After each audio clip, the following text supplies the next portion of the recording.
Welcome back to the Dynasty Rewind YouTube channel. My name is Bob Van. Welcome in if you're new, and today we'll be discussing how and when to target IDPs in your Dynasty Startup Drafts. Whether you're new, whether you've been playing IDP for a long time, maybe you just never knew when the right time to hit on IDP was. Either way, we're going to dive into that today.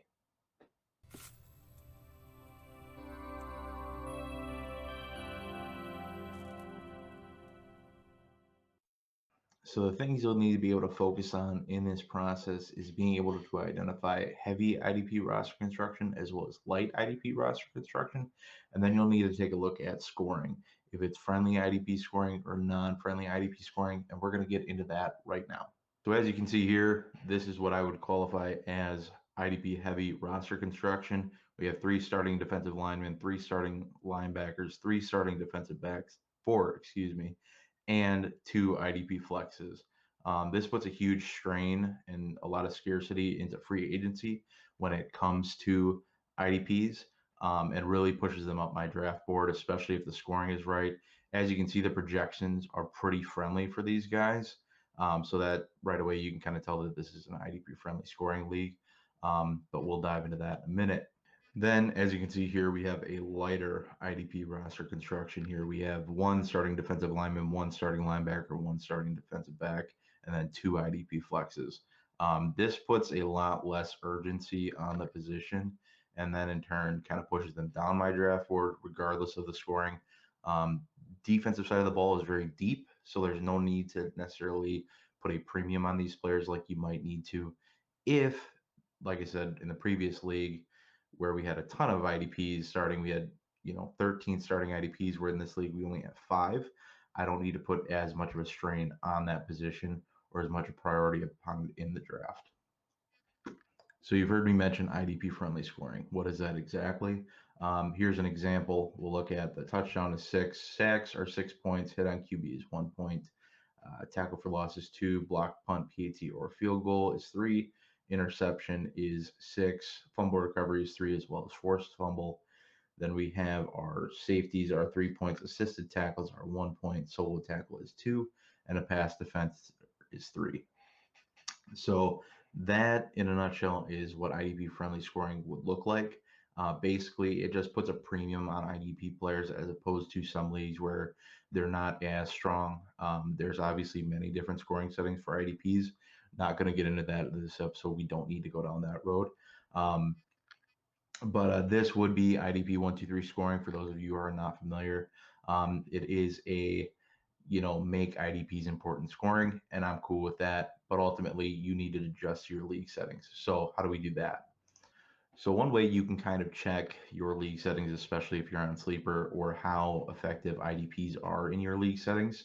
One thing you can do, go to stats, check 2020. This would be the previous year, or whatever year. You can do 2019, 2018, whatever. We'll go to 2020. We'll do the season. And then basically we'll see where these IDPs stacked up against offensive players, other players. And then we can kind of, put an emphasis on where they should be drafted, essentially, based on how much they scored. So as you can see in IDP 1, 2, 3 scoring, TJ Watt scored 307 points. When you stack that up against, he scored better than some quarterbacks, Baker Mayfield, Ryan Tannehill, or not Ryan Tannehill, excuse me, Ben Roethlisberger, so on and so forth.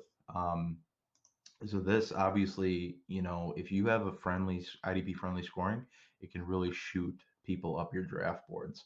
However, conversely, when we get a non-IDP friendly scoring, it has quite a different effect. So now what do I mean when I say non-IDP friendly scoring? Well, as an example here, we have sacks at 3, hit on QB at 0.5, tackle for loss at 1.5, blocked punt, PAT, or field goal at 2 points, interception at 3, fumble recovery and forced fumble at 1 point, safety is 2, assisted tackle is 0.5, solo tackle is 1, and pass defense is 0.5. Now, I'm all for all forms of IDP scoring. Anything to get them in the game is cool with me. But this is pretty laid back and pretty centric on big plays, which is fine. It's a type of scoring. Big play scoring is typically what it's referred to. But personally, it really puts a damper on how many IDPs are valuable. And I'll show you how like this. So again, we'll go to look at stats from last year on the season. And as you can see, TJ Watt, who had just scored 307 points, is now down to 157. Again, I'm not opposed to any type of adverse scoring as long as IDP is on the field. That makes it all the more fun to play. But my one concern or downside with, these are elite defensive players that are being played right now, and it's not, if you're new to a league and your IDP is only averaging, just over 10 points a game, is that really exciting, and is it really going to make you want to join another IDP league anytime soon? But again, to each their own. You have to feel out your league. That's a discussion for you guys, not for me. That's just where I'm at on all that. But again, taking a note that when you're looking at these guys, Darius Leonard, one of the best linebackers in the game, only scoring 138. Granted, he was hurt a couple weeks last year, so he's not playing a full season. But again, I mean, you look at that compared to, say, why would you want to draft him over any RB3 that's on the board, or RB2 that's on the board? Same with wide receivers and wide receiver twos. So that's not very appealing. Pushes him way down my board, especially if you're looking at a light roster construction league. So then now you've learned how to kind of analyze roster construction as well as scoring and find out how to reflect on your own scoring in your own leagues. Now it's time to kind of put it together. So in cases of where it's a heavy roster construction, where you're having a ton of DLs, a ton of starting linebackers, a ton of starting DBs, and IDP flexes, and you have IDP friendly scoring, honestly, you could push a player into the 5th round and have no problem with it. Me personally, I always like to kind of strike, after RB2s and after wide receiver twos. That's like, kind of my sweet spot of when I want to start hitting defense, especially when they score so much and can be real assets to your team. One thing again to take into account is that the defensive side of the ball is so much deeper, solely because of the fact that, especially in IDP friendly scoring, you have about 8 to 9 to 10 players on the defensive side of the ball that can start, whereas on the offense you only have 5 or 6 at most. So take that 32 times across the league. What you're starting on your offense, if it's 8 players, whatever the case is, the scarcity on defense is far less than offense, especially because in most leagues, IDP is just not going to get drafted as soon as offense is. That's just how it is. Most people are far more familiar with offense. If you're in a league with a bunch of IDP heads, they might start flying off the board, but I don't see that being the norm. Now to take into account kind of the polar opposite, where we have a light IDP roster construction, where we only have the 1 DL, the 1 linebacker, the 1 DB, and the 2 flexes. 5 or less is what I kind of consider light IDP roster construction.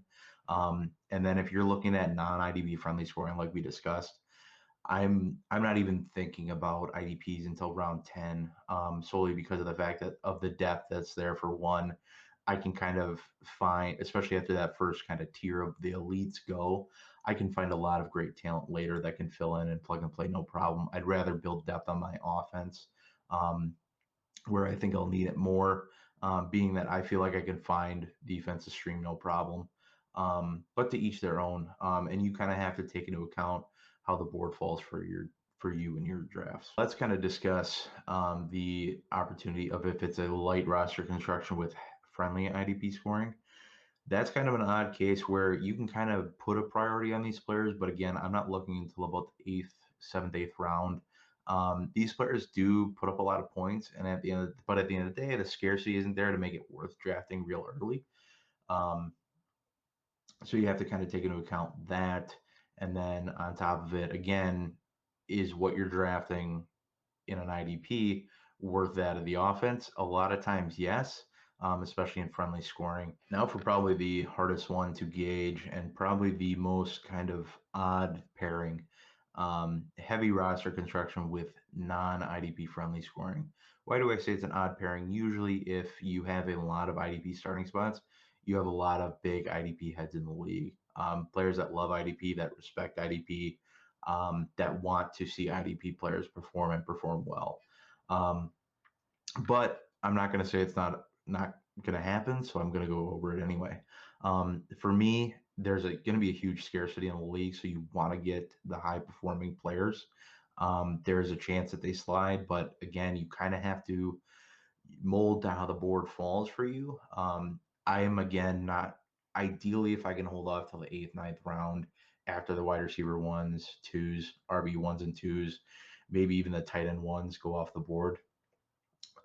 I would prefer to wait as long as I can because I feel like, especially if it's a lot of offensive starters as well, I would be wanting to fill those slots because the offensive side of the ball is a lot more scarce than the defensive side. But being that the IDP side is such a heavy roster construction, you do need to put a priority on them as well, just not as much. Like I said, if they're scoring 8 to 10 points per game on the high end, what are we doing? You don't really, you can find a lot more offensive upside in those rounds, in my opinion, more often than not. Tie it all together one more time.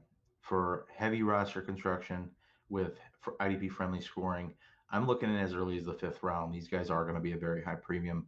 For IDP heavy roster construction with light IDP scoring, I'm looking to punt these guys as long as I can, but I'm not opposed to looking earlier in drafts. 8, 9, 10th round is kind of going to be where I'm at. When it comes to light roster construction with IDP friendly scoring, these guys are somewhat of a premium because they are going to be putting up a lot of points, but it's almost all the more better to kick them back in your draft if you can. Draft them as late as you can. Like I said, let some people draft the Devin Whites of the world. You go take that LB2 who's going to put up just a few less points per game, and you take a better wide receiver with high upside in that pick instead. Last things last, we'll touch on the light IDP roster construction combined with the non-IDP friendly scoring. These guys, I'm punting to the very end of my draft if I can. If there's guys you really want to go get, be my guest. I'm not going to be that guy to say don't draft the guys you like. Draft the guys you like. That's what fantasy is all about. I'm just saying when it comes to targeting these guys, if you want to be real strategic and take the player and the emotion out of the game, I'm waiting to the end of my draft. I'm going to go grab, the Joe Schmo nobody wanted that's going to put up, similar points, and I'm just going to take higher upside offensive players in the meantime. So to put a bow on this whole conversation, ultimately, again, like I said, it comes down to IDP scoring and the IDP roster construction. You want to pay high attention to both. You need to be relevant to your league. You need to take a look at your own scoring settings. Kind of look at not necessarily what players did last year because it's not going to reflect exactly what those players are going to do this year, obviously, but it will kind of put an emphasis on where you need to look at those players when you match them up to how quarterbacks, wide receivers, running backs perform this year. Thanks so much for watching. My name is Bob Van, IDP Man. I hope this was helpful. Leave a like down below if it was.